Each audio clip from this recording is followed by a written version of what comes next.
Jai Hind, everyone. Welcome to the Patriotic IAS. And now we are going to start our The Hindu news analysis session.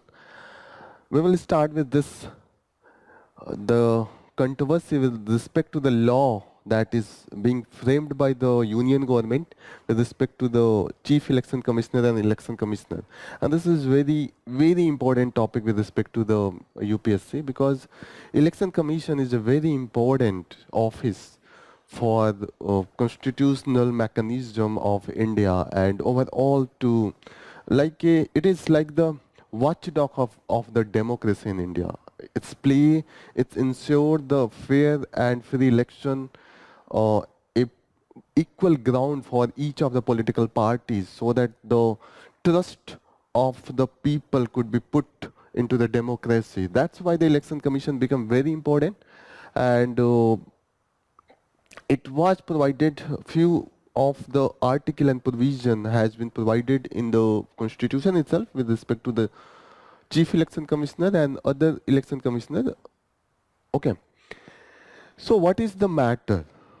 Actually, as per, we should go directly to the constitutional provision. As per the constitution, it start with the article 324, where it has been provided that the election commission shall consist of chief election commissioner and such other election commissioner as president may from time to time fix. So constitution doesn't fix the exact number of the election commissioner. This is clear from here. And he could only increase and decrease the number of election commissioner as per the need. As we know that before 1989, there was only chief election commissioner, there was no election commissioner. Then we brought the two election commissioner for the next general election. However, we again rescinded, only made the chief election commissioner in 1991, I think, and again 1993 we brought two more election commissioner. As per now, there is one chief election commissioner and two election commissioner as per the election commission body. And it also mentioned that all this appointment of the chief election commissioner and other election commissioners shall subject to the provision of any law made in that behalf by the parliament be made by the president. So the law making power was given to the parliament, but till now it was not, till 2023, as this act passed with respect to the chief election commissioner and other election commissioner appointment, condition of service and the term of office act 2003. So it was expected to be very at the initial stage of our democracy in 1940 when we got election. After that, 1950 when we got our republic, this constitution. We got independence in 1947. We got our republic. This constitution promulgated and enforced in 1950. So after that, there was the expectation that we will get a new law with respect to the parliamentary law to bring the terms and conditions and terms of office, all these things for this office. Okay. So actually this tussle was continuously going on. Constituent Assembly thought that yes, the government will bring the law. Later, the government thought that under first Prime Minister Nehru, they thought that yes, everything is going fine. There is no need. People trust their democracy. Democracy was deep in at the initial 20 years of our democracy. When we started from the 1950 to 1970, there was a good faith of the people in the democracy. But gradually there was biasness started after 1975 onwards, 70-75 onwards. There was the misuse of this Office of Election Commission and Election Commissioner. So again and again the question comes that there should be the law that should fix the method of appointment, condition of the services and term of office. Okay. So last year, under Supreme Court judgment, it brought that what should be the procedure for the selection. There was no selection procedure. Just it was at per the discretion of the union government. They appointed the chief election commissioner. But last year the debate, this case was decided under the Supreme Court, and Supreme Court decided that the selection process for Chief Election Commissioner, it should be under a committee, and committee should include what? Prime Minister, Leader of Opposition, and Chief Justice of India. So this was the three things that was proposed. As per it was a policy matter that was brought by the Supreme Court. There is very few chance where the policy laws was brought under the Supreme Court judgment. You must recall that there was the Vishakha case that brought the conditions and rules with respect to the sexual harassment at the working place. Okay. So this judgment come after that the government came up with this act to govern the appointment condition of service and term of office. But one thing was missing. What was missing? Let's see. As we saw that the Supreme Court said that who will be the member of the committee who select the Chief Election Commissioner and Election Commissioner. As per the Supreme Court judgment, it will be the Prime Minister, Leader of Opposition, and Chief Justice of India. They should be the part of committee. They should decide who will be the Chief Election Commissioner. But as per the act that brought up by the government, it will be the PM, the second person, Leader of Opposition. Okay, fine. This is matching. This is matching. The climax come here. Instead of Chief Justice of India, it was brought that a member appointed by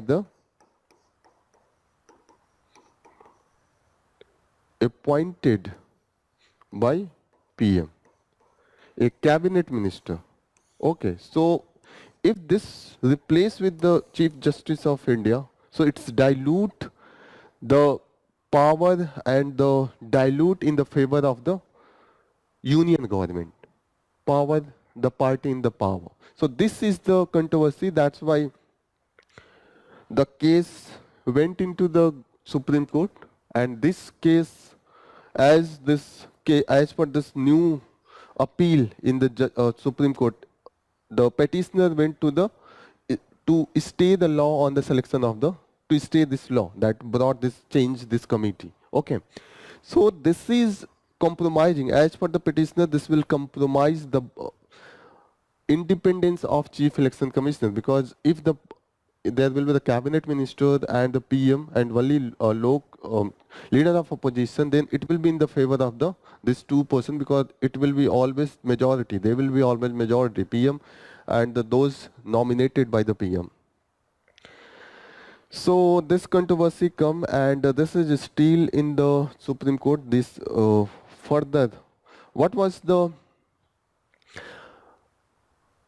logic behind this ruling of Supreme Court that it should be the Prime Minister and it should also include the Chief Justice of India? Because as per the Constituent Assembly, there was debate that as per the Dr. Ambedkar, the institution supporting constitutional democracy must have the independent mechanism for the appointment of its head and the member.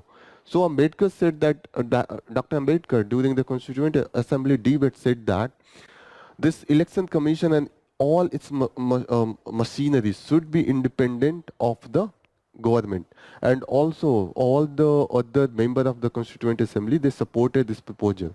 So they thought that on this basis Supreme Court came to the judgment that yes, if there should be it should be the out of the government glitch, always there should be some person who is out of the government, and Chief Justice of India was a very logical person. If on the table Chief Justice of India is sitting and the debate is going on who should be the Chief Election Commissioner of India, so the government will always have the fear that yes, there should not be biasness because Chief Justice of India is sitting there, so there will be the partiality. Chief Justice of India can listen the argument of the leader of opposition as well as the Prime Minister.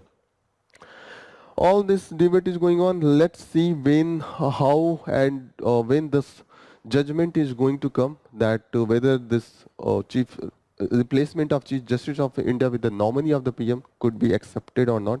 Besides that, one more thing is being debated. in this judgment that has been challenged that the constitutional inquiry on whether the parliament and legislative assembly pass a order, ordinance or any rule frame gadget notification and by that can they nullify the Supreme Court guideline, because Supreme Court guideline was on the basis of the constitutional provision and it was the constitutional bench. So will you change by just a ordinance or the your notification? This is also in the question.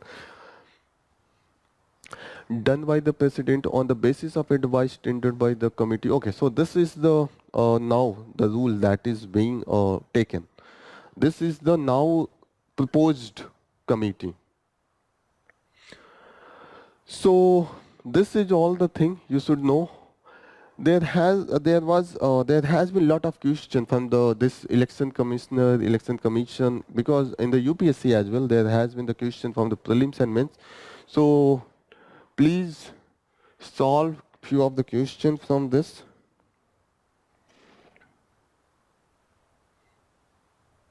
This was part of the prelims question 2014.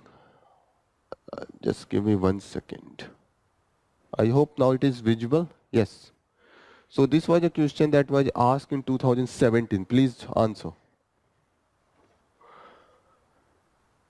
Election Commission of India is 5-member body. Is it correct?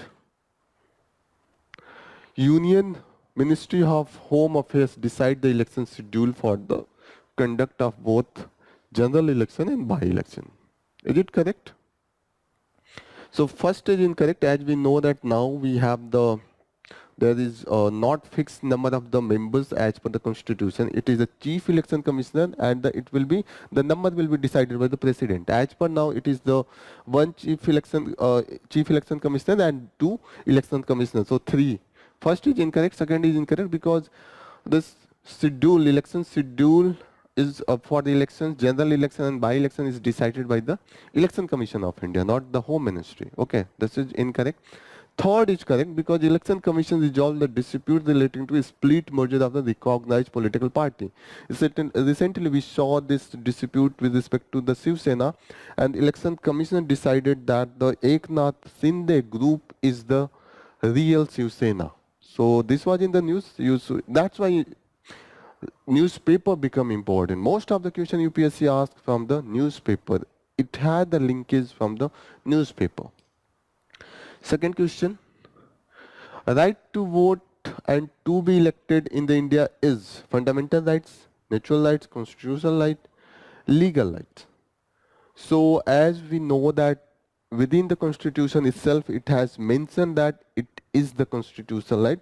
See the provision article 324 and 325, particularly 325 is associated with it. See the next article 325. No person shall be ineligible for the inclusion in or to claim to be included in a special electoral roll on the ground of religion, race, caste or the... Okay. There shall be one electoral for the every territorial constituency. Here, Article 326. House of People and every state shall be on the basis of adult suffrage. And that to say every person who is a citizen of India and who is not less than 18 years of age such date as may be fixed to the behalf of under any law made the appropriate legislature and do not otherwise disqualified under this constitution. So this constitution provide the right to vote. So you should be clear. UPSC has also asked the mains questions. So the answer for this question will be C. This is the mains question. Discuss the role of Election Commission of India in the light of evolution of Model Code of Conduct. So you will be aware that what is the Model Code of the Conduct. We will study it in a detailed manner in polity section. In To enhance the quality of democracy in India, the Election Commission of India has proposed electoral reform in 2016. What are the suggested reform and how far they significant to make democracy successful? So this question again in 2017 means it was for the 15 marks. So we will study all these under our sessions in the polity. This is to show that the significance of Election Commission for the UPSC. Next important news that we will take is this. Retail inflation rise to 5.7% December. So this is the monthly data. You don't have to go into the detail. Monthly data fluctuates. You have to go for the annual data that we will see in the economic survey. But one thing is important, consumer price index and the wholesale price index, you should know. They are the they are estimated at different levels. So this consumer price index is considered, it is taken the price when the consumer go and buy, means you and me go and buy the vegetable, milk, whatever the price we are giving. Like we go for the milk and the milk price is 62 rupees for us. So this is considered under the consumer price index, and government are now taking this data whenever it has to make the policy decision, particularly this Reserve Bank of India, the central government, who takes this consumer price index to set its monetary policy. Okay, wholesale price index is at the gate where the this goods are goods are sold at the wholesale price, means consumer is not going, even the sellers who are the different dealers, they are dealing with the price, just it is out of the factory gate. So that is the difference. What we perceive many things that consumer use, that is not sold into the wholesale wholesale market many thing are the intermediaries, that is not comes to the consumer. For example, take the example of compressor. You never go to buy the compressor, you go buy the fridge. But the who manufactured the fridge, they in the wholesale market, they also separately buy the compressor, battery, different things. Okay, like in your laptops, there is different chips and different transistors. You don't buy, you just buy the laptop. So in the wholesale market, this transistors and these wires also being sold, and this is not form the part of the consumer. We buy the normal thing that we have in the use. Okay, we use this laptop, but we don't buy the internal parts until and unless we go for the repair. Even in the repair, if we go for the repair, we don't buy. We just give the service charge and whatever the other thing that is included. So wholesale price index only include the goods, and this consumer price include both goods as well as services. You should be consider, you should be careful about this. And government now taking this consumer price index as per the its monetary policy. You should be clear. Second thing is base effect. What is the base effect?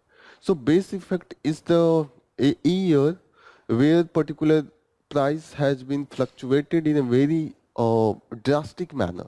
For example, so inflation will seems to be very high when you i- just take in 2020, the price of milk was 40 rupees, and in 2024 it becomes 80 rupees. Okay, so the drastic change took place, it is the 200% increase. Okay, think that before this 2020, 2019, the price of milk was 70 rupees. So this decrease was due to the COVID or anything, because the production was more but the consumption was less because the demand decreased. But again it became 200.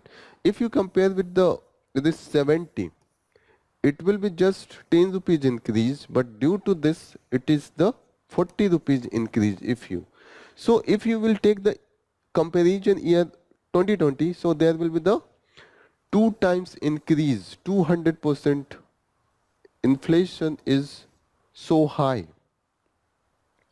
But if you compare with this year, inflation will not that much high. It will be just around 14-15%. Okay. So this is the base effect. Whenever there is the drastic change in the price due to some of the untoward events like the pandemic or the war, in that case there is the high fluctuation, and this is known as the base year effect, because the base year we choose that is so much impacted by the external factor that doesn't represent the real price. So you should know just this thing about that. Next news is this. This again again it is in the news. This Atal Setu. This is the full name of this is the Atal Bihari Vajpayee Shevadi Nahwa Seva. So this is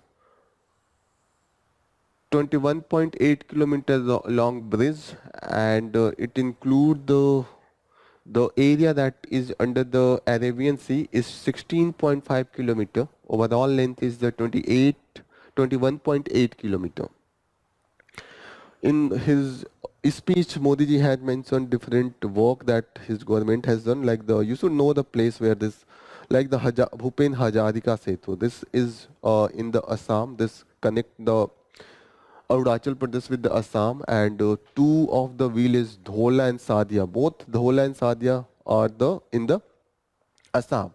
But this Sadia is very close to, this village is very close to the Arunachal. So that's making the distance between the time taken to travel and the distance between Assam and Arunachal very less. Bogbil Bridge again, it is in the Assam, it is in the Dhemaji district and the Dibrugarh district. This is connecting. So this is also important. And this is Atal Tunnel. It is at connecting the Manali to the Rohtang Pass and further Kelong and Leh, means the highway, National Highway 3, that is on this Atal Tunnel. So you should know this Atal Tunnel is reducing the distance between the Rohtang and Manali. Okay. Chenab Bridge, it is in the Jammu and Kashmir. Rayasi district, where Rayasi village is where this Chenab district is situated, and it is the highest rail bridge. Let's see the picture of this. This is the picture of, is it visible? This is the picture of this Chenab bridge. This is on the Chenab river. Hajarika, this Hajarika Setu is on the Lohit river. Lohit river is a tributary of the Brahmaputra. This Bogibal bridge is on the Brahmaputra. He also mentioned Nilwande Dam project. It is where? In Ahmednagar district of the Maharashtra. And this dam is based on the roller compact concrete. Do you know what is this? A roller compact concrete. This is same as the normal concrete we use in our buildings, but one thing is that is added. It use the coal ash under this, and this make it environmental friendly. So that's why it is important. This Udan Kharkopar railway line, again this is in the Maharashtra. So all this thing you should know on this page. You should be knowing this where this belong from, otherwise UPSC can ask that these are in the news, they are situated, they can ask for the matching, like the Udan Kharpora where is situated, Bhupen Hajarika's or the Bogibel Bridge, Atal Tunnel, Chenab Bridge, all this could be asked with the place where they belong from.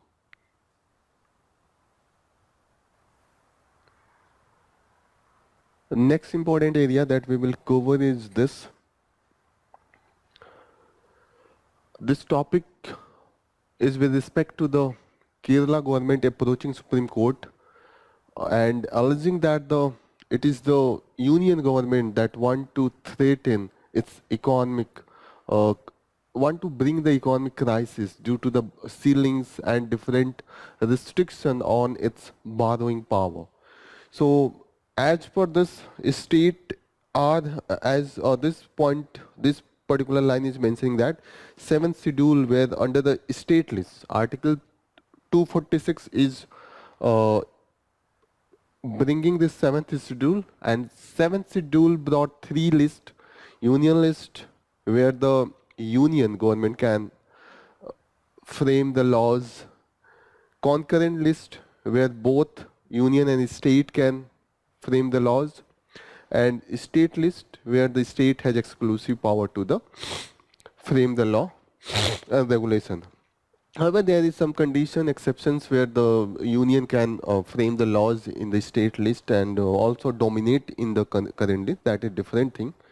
But here is that allegation that when the restriction is put on the state capacity to borrow, it's create crisis and it's bring the state government under the it's questions its impact the federal system of the constitution, because as per the constitution, even S. Bomai case 1994, the Indian constitution and Indian state is has the federal system. So you should be clear. So one more tool the state government is that state government, not union government, has the tool to curb the borrowing power of the state under the this Fiscal Responsibility and Budget Management Act 2003. So here the restriction is put forth on the capacity of state government on the fiscal expenditure and the borrowing. So what is the fiscal deficit? Fiscal deficit, again, yesterday we discussed that the fiscal deficit is associated with the expenditure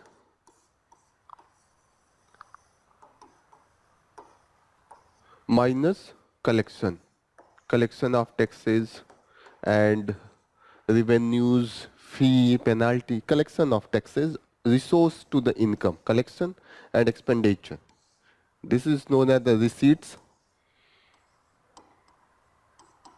and this is expenditure, revenue, different expenditure of the government. Expenditure, we already explained that expenditure in the form of capital expenditures such as the construction of the road, establishment of the different projects, and expenditure on the administration of state, all these things. So this, if this expenditure is more, so deficit will be more.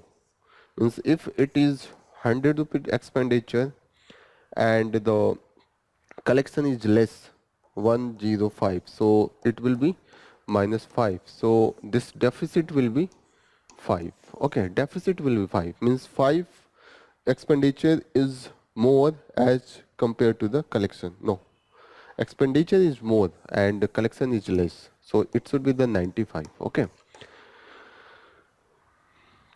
This is curved. This should not be a particular, this shouldn't exceed a particular limit. So let's see what, it is just the observation acceptance by the Supreme Court. It will see that whether this imposition is impacting the federal mechanism of our constitution or not. One more thing here, it has given that the center has directed the borrowing of the state-owned enterprise where the principal or interest is serviced out of the budget, where the such borrowings are mid-finance scheme announced by the state. Means if the state is announcing some scheme and it has some of the undertakings who generally take the borrowings from the outside, but if they are borrowed, they are taking borrowed and the state government is bringing that borrowed money in the budget, so it will be considered of the this deficit, this expenditure, this particularly this borrowings from the state itself. Okay, are you getting the? Let's see this. The provision is that if there is the state undertaking like the union central undertakings such as the BSNL, state also have its businesses and companies who produce different goods and services. So if this entity is associated with a state unit, and it is generally what was expected that they will borrow from the market. So it will be not considered under the state expenditure. Okay, so it can borrow from, but what is seen that the state budget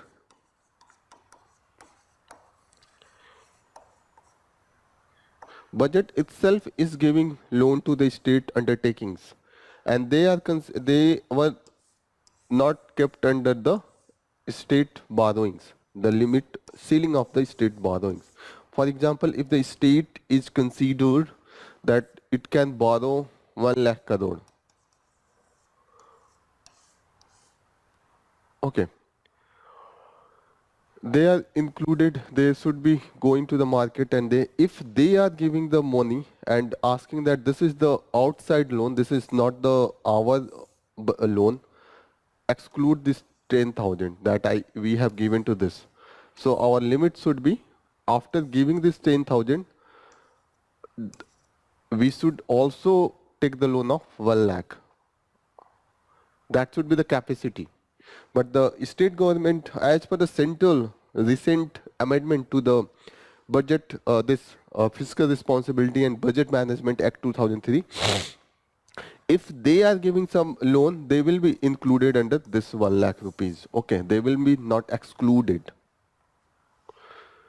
So this is opposed by this state government as well. So all this is about, you should know this article 246, it has 3 lists: union list, state list and concurrent list. And also you should know that this Fiscal Responsibility and Budget Management Act, that is the tool with the union that can curb the ceiling limit of the borrowing power of the state government. Other important news that we can take is this Gujarat Trade Summit clocks investment of 26 lakh crore. Are you getting 26 lakh crore? Lakh, this lakh is separate, this crore is separate. Lakh crore. Are you getting how much money amount this is? But still we don't know why we are not able to produce that much factories and other things so that we can provide employment of our youth and people. Every year this happens, and lakh of the crores investment is always this memorandum of understanding is signed, but where this money goes we don't know. The thing is that this doesn't materialize, and this is due to the different hurdles at the ground level. These companies, they sign memorandum of understanding, but in reality they never go to invest. They face a lot of difficulties such as the environmental clearance, land acquisition. All this create the hurdle in the process of doing this on the ground. So they promise at these meetings. We also saw there was the Tamil in this investor meetings was in the Tamil Nadu, and it's all garnered around 6 to 7 lakh crores. Okay. So, but the thing is that whether it is going to materialize or not, that's matter. Other important news that we can see that there has been some of the cooperation, some of the agreement, as the chief of staff of the Saudi Arabia naval force is in India, and there has been some of the area where we are going to agree for the mutual cooperation, such as the bilateral defense cooperation. We are discussing scope. We are discussing scope in the opportunity for the joint venture in the defense production, and also we are discussing the technological collaboration as well as the joint military training. All these things you can use in the further point whenever you are giving your answer with respect to the India-Saudi Arabia relations, how we are going to closer to each other. So these are the areas you can mention, and you can also bring the importance of Saudi Arabia with respect to the energy security as well as the remittance that we get. So all these things are the example. Other important thing you should remember, this is scheme from the Karnataka government, Yuva Nidhi government. This is like the giving money, those some assistance to the educated unemployed youth. This is like the universal basic income, means a particular amount of the money, if we are not able to provide the employment, we should provide to the each of the person, so that at least their living standard could improve. So this is the concept behind this. Other scheme that is going in the Karnataka is Stri Shakti, Guru Jyoti, Guru Lakshmi and Anna Bhagya. So you should know all these things. Maybe they can ask associated with the which government and for what. So you should be careful. Next important news that we will take from the editorial, and this is a repetition of the same news, that the tax collection, direct tax collection has shown a growth, a high growth rate. However, the physical deficit here, the deficit target is still we are not able to achieve, is still we are going to breach. So as we already are continuously discussing that this is due to the more expenditure from the government side. So already we have discussed in the previous lectures. We could further go from this. The government, if it has achieved some of the higher level of the collection, so what should be the focus area for the government? The main focus area of the government should be the reform in the taxation, because there is the many area like the multiple withholding tax rate for the firms. It is a headache for the firms. Also that lead to the dispute and minimize to a handful of the lower rates. It is suggestion that it should be minimized to a handful of the lower rates. Okay. Exceptions should be eliminated, because as much as there are the more elimination, misuse of this exemption will be more. So there is need to this new tax regime should be exemption less. The main area, the main focus points for the tax reforms should be to nudge the people into the better life choice aligned with the public policy. Means you should provide in such an area some, if you are providing some of the incentive, it should be in such a manner that it encourages the people for the retirement saving and the health insurance. Okay, and it will also help in the deepening of the financial market and strengthening macro fundamentals of the economy. So this is here. One more thing, it is asking that this 18% of the GST that is levied on the health insurance, that is a bit retrogressive, means it is negatively impacting, because the people will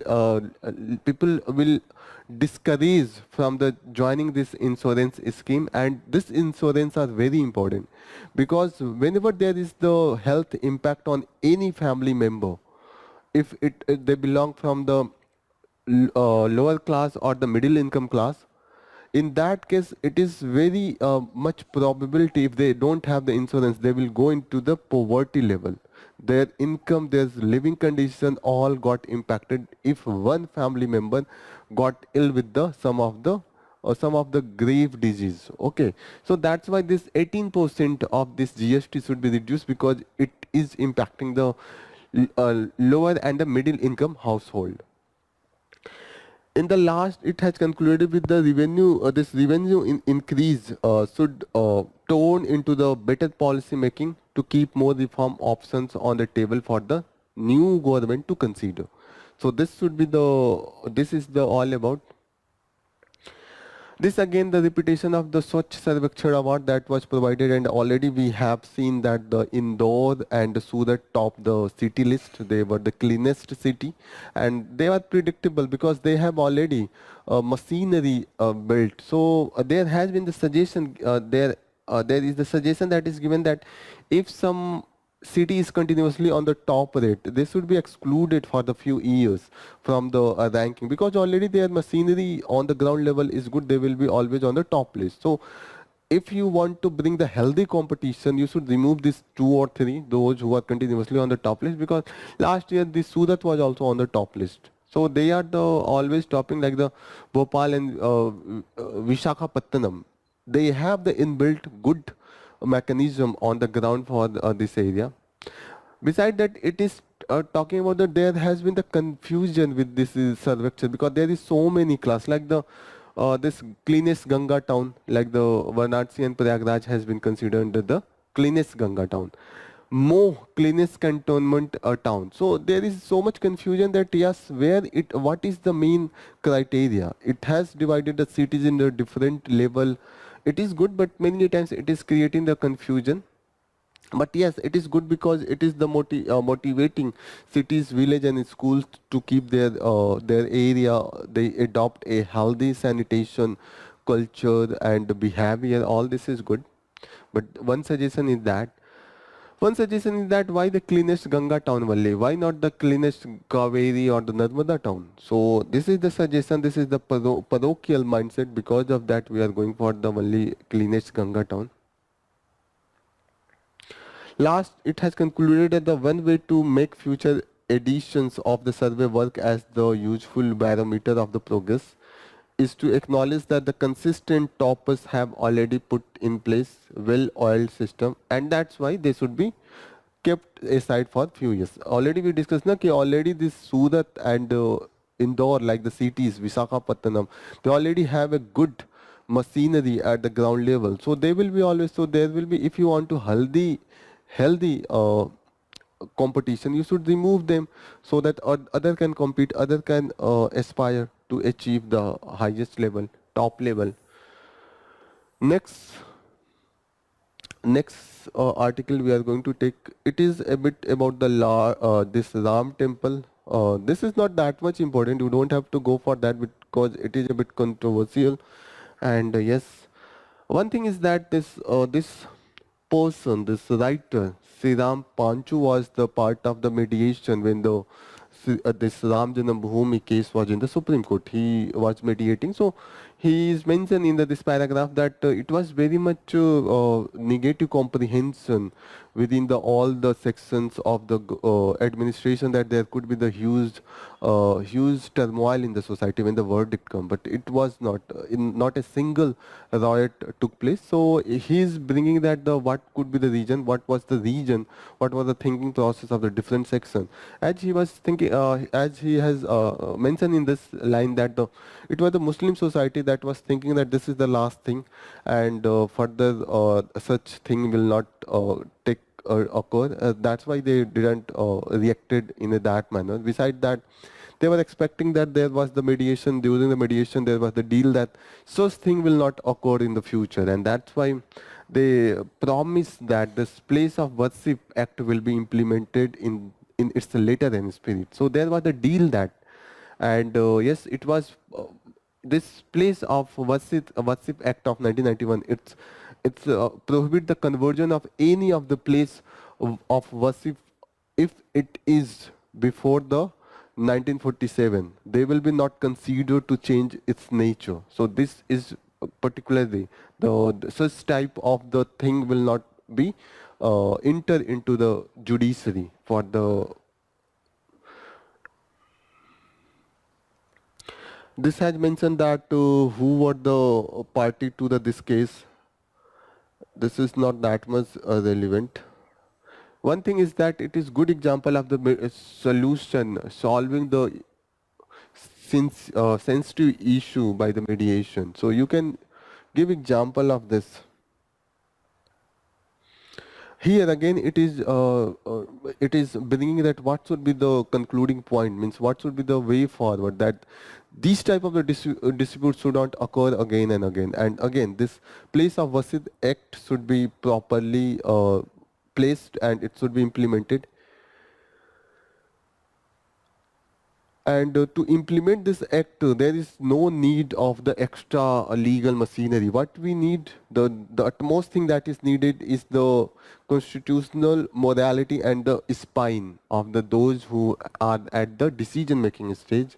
If they have this thing, they can resolve such issue with this act. Beside that, in the concluding remark, it is asking that it is telling that this our Ram is not just symbolized with the temples, but what the people should learn is his character of the Maryada Purushottam, and we should learn that him as the ideal ruler, ensuring for all his subject justice and protection and welfare of making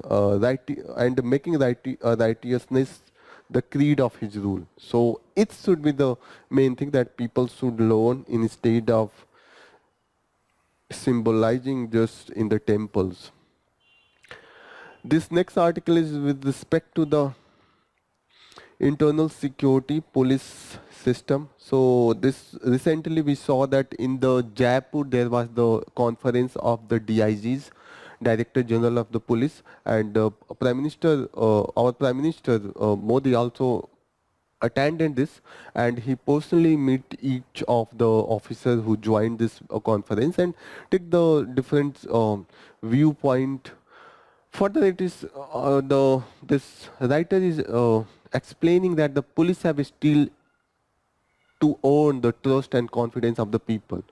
People still do not have that much faith and belief in the police system, and no respectful person will reach the police station. Don't want to go to the police station until there is the very distress case, very extreme situation. Only then people like to go the police station. This is mentioned here.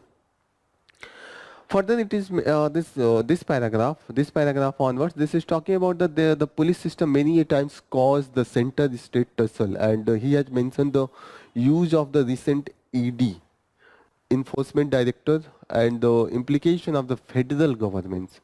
And we are seeing that the tussle between the state government and the union government, wherever there is the opposition party in the rule in the states, we are seeing the misuse of this as allegation of the misuse of this.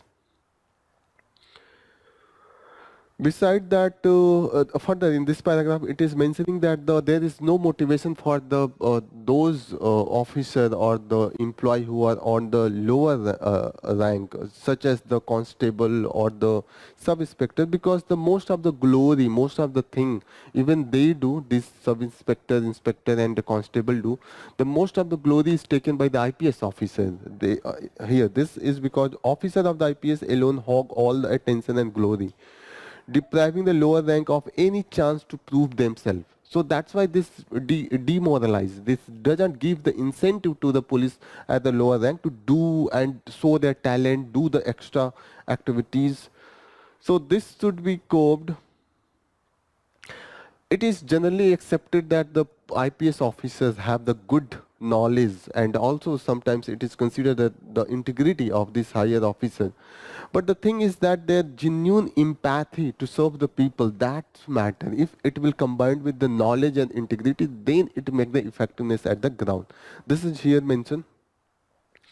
Other thing is mentioned in this paragraph is that the structure of the hierarchy between the different officers, the way the hierarchy has been created, there is very less cordial contact between them and sharing of the ideas and say motivation. That doesn't place. That's why he is asking why not DGP and the immediate subordinate at the higher rank of the officer.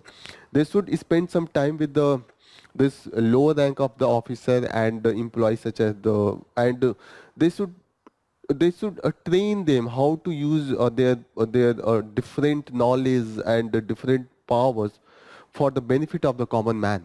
So if they go, they contact, they encourage these officers who work on the ground, so there could be the positive change. Last paragraph is talking about the politicization of the police, and we see that the transfer and their use as per their convenience, use of the police as per their convenience, and the transfer of the police officer, IPS officer for the punishment and the reward. So this has been mentioned that this should be improved, and you should know that there is the Prakash Singh case. As per the judgment, there is the guideline from the Supreme Court that how this transfer should be dealt with. So this should be implemented. You can conclude with this. Prakash Singh case need to be implemented in its letter and spirit. So this is in the last stage talking about to implement this all guidelines. There is need a political will and very high, and it's need the whole polity change. Then this policing system would reform, and then it could be that much impactful that people could believe in their effectiveness.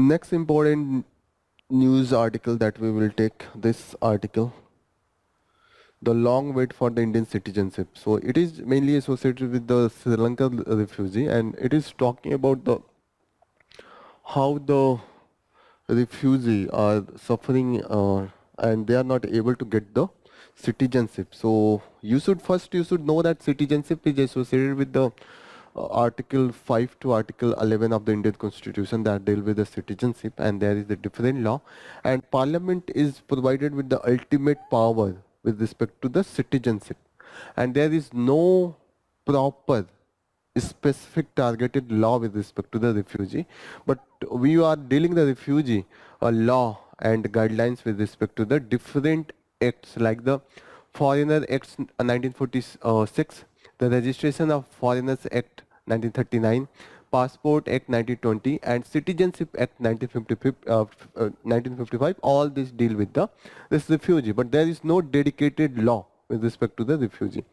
So whenever the question comes and if this all X is given, if it's asked that it's deal with the refugee, yes, it's deal with the refugee. Okay. Citizenship has the different guideline to give the citizenship.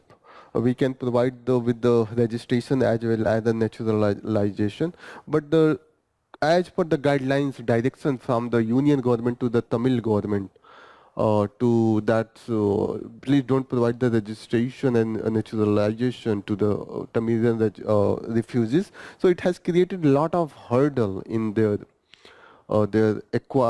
in their acquisition of the Indian citizenship, and they are facing different difficulty. So this article also talking about the Citizenship Act has been changed at the different position, and the different changes has been brought to take the citizenship. Like it has brought that initially anyone who born in India after 1950, so 1947, they were considered as the citizen of India. There was just one law that if you are born in India after 1947, you will be the Indian. Citizenship was automatically granted. That doesn't care about your parents, anything. If you are born, you are given. But due to this, whenever the refugee comes and they were child or take birth in India, they got automatically the citizenship of India. To cope this, we brought a change in the Citizenship Act, and we brought that uh, neither it is not only sufficient to the born in India. One more thing is that either of his or her parents, the parents of the child who born in India, also should be the one of them should be the citizen of India.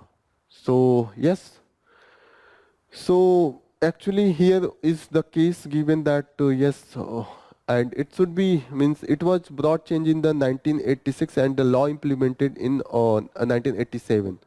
So that's why anyone who born after July 1987, he or she will be given the citizenship of India if he is born, he or she is born in India, as well as one of his or her parents should be the Indian citizen.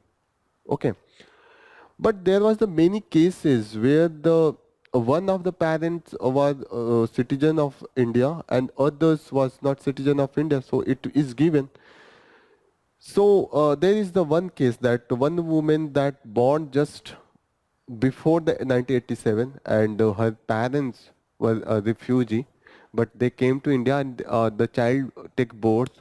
Both were refugee, and the child took birth. So it was before 87. So given the citizenship of India, but second child who took birth after the 87, they were not provided because both were the refugee migrants. So one of the cases given here. Further, there was the misuse of that one migrant is coming and they are getting married to the local citizen of, that's why they were getting easily the citizenship if the child take birth. So to rectify this, further we brought amendment in 2003, and by that we put that the one parent should be the citizen of India, and second, neither of these two should be the illegal migrants of the India. So there was the case again. The case is given that one sibling took birth before the 2004, December 2004. So he was given the, she was given the citizenship. The same, the second child took birth after 2004. So she doesn't get the citizenship. So you should know that further how the citizenship, now citizenship as per the, you, if you take the birth, by the birth, is taken if the parent's citizenship is also considered. So the phase of this citizenship you should understand, there is the three phase. One before 87, 1987, before. Second between 1987 to 2004, December 2004, and after 2004. So if this, the only condition was, is this, the birth in India, no consideration of parents, no consideration of parent. The second is that birth in India plus one parent should be citizen of India.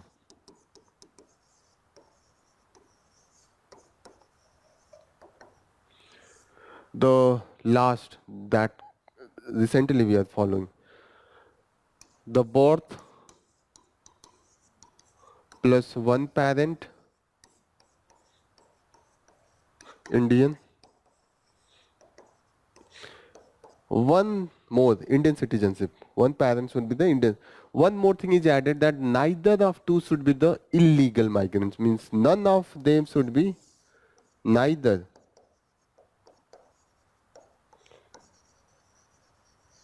should be illegal migrant.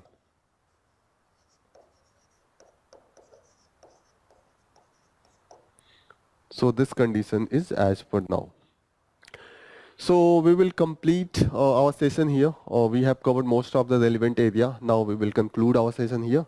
And thank you for joining this session. Again we will meet tomorrow for our next session. Jai Hind. Thank you.